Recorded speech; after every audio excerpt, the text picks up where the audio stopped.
Nallakunta police station పరిధిలో 23వ తారీఖు రాత్రి మధ్యరాత్రి సమయంలో భార్యను పెట్రోల్ పోసి అతి కిరాతకంగా చంపిన భర్త అరెస్టు ఈరోజు ప్రెస్ మీట్ చేస్తున్నాం. సో 23వ తారీఖు నాడు రాత్రి 11:30 సమయంలో త్రివేణి అనే ఆమె వెంకటేశ్వర్లు వీళ్ళిద్దరు కూడా హుజూరాబాద్ నేటివ్ ప్లేస్ నల్గొండ జిల్లా. సో వాళ్ళిద్దరు కూడా ఒక 10 years బ్యాక్ లవ్ మ్యారేజ్ చేసుకున్నారు. ఇతను ట్రాక్టర్ డ్రైవర్గా పనిచేస్తుండే డిసీజ్డ్ త్రివేణి అందులో కూలి పనికి పోయే క్రమంలో వాళ్ళిద్దరి మధ్య ప్రేమ వచ్చింది. త్రివేణి క్యాస్ట్ బై మంగళి, అక్యూడ్ ఏదైతే వెంకటేశ్వరుడు క్యాస్ట్ బై ఎస్సీ మాదిగా. అయినా కానీ ఇద్దరు ప్రేమ వ్యవహారం పెద్దలను ఎదిరించి పెళ్లి చేసుకోవడం జరిగింది ఒక 10 సంవత్సరాల క్రితం. అనూహ్యంగా వాళ్ళు ఇతను సెంటరింగ్ పని చేసేవాడు. మ్యారేజ్ అయిన కొద్ది రోజులకే ఇతనికి ఆమె క్యారెక్టర్ మీద అనుమానం వచ్చింది. సంసారం చేస్తూ చేస్తూ ఇద్దరు పిల్లలు, ఒక బాబు 8 years, ఒక పాప 6 years కూడా వాళ్ళిద్దరికి పిల్లలు ఉన్నారు. గత 8 నెలల నుండి భార్యాభర్తల మధ్య మనస్పర్ధలు వచ్చి అతను దూరంగా ఉంటున్నాడు.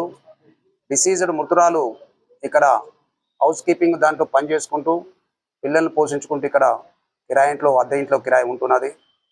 ఇతనికి అనుమానం అన్నట్టు, భర్త ఏదైతే అక్యూజ్ ఉన్నాడో అనుమానం, భార్య క్యారెక్టర్ మీద అనుమానం వచ్చి కొంచెం డ్రంక్ తాగే అలవాటు ఉంది.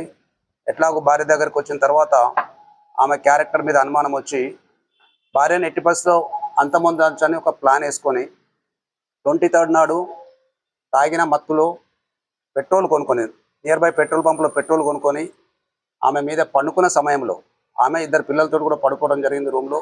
ఆ పడుకున్న సమయంలో తెచ్చుకున్న పెట్రోల్ను ఆమె మీద చల్లి అగ్గిపుల్ల గీసి ఆమెను అంటుపెట్టడం జరిగింది. అతి కిరాతకంగా చంపాడు.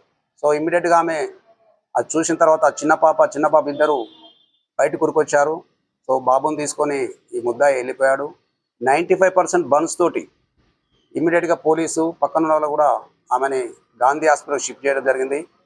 చికిత్స పొందుతూ ఆమె మొత్తం అన్కాన్షియస్ అయిపోయిన తర్వాతే మనం షిఫ్ట్ చేసిన ఒక 1.5 hour లోపలనే ఆమె గాంధీ హాస్పిటల్లో మృతి చెందడం జరిగింది.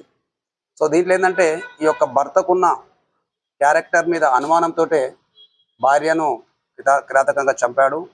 సో ఈ కేసులో దర్యాప్తులో అన్ని విషయాలు, అన్ని circumstances evidence, I witnesses, medical evidence పెట్టి ముద్దాయికి నల్లకుంట పోలీసులు జగన్ ఏసీపీ ఓయూ ఆధ్వర్యంలో ఒక special teams inspector Prasad, inspector Ramulu, SIs అందరు కలిసి ఒక 36 hours లోపల యాక్చువల్గా ముద్దాయి నేరం చేసిన తర్వాత తప్పించుకునే ప్రయత్నంలో ఫోన్ స్విచ్ ఆఫ్ చేసి రకరకాల ప్రాంతాలకు వెళ్ళటం జరిగింది. సో అతన్ని ఒక 36 hours లోపల పోలీసు బృందం పట్టుకొని ఈరోజు అరెస్ట్ చేయడం జరుగుతుంది. ఈ కేసులో అతి కిరాతకంగా నేరం చేసిన హస్బెండ్కు తప్పకుండా అన్ని రకాలుగా సిస్టమేటిక్ దర్యాప్తు జరిపి అతని శిక్ష పడేట్టు పోలీసు దర్యాప్తు చేస్తుందని తెలియజేస్తున్నాం.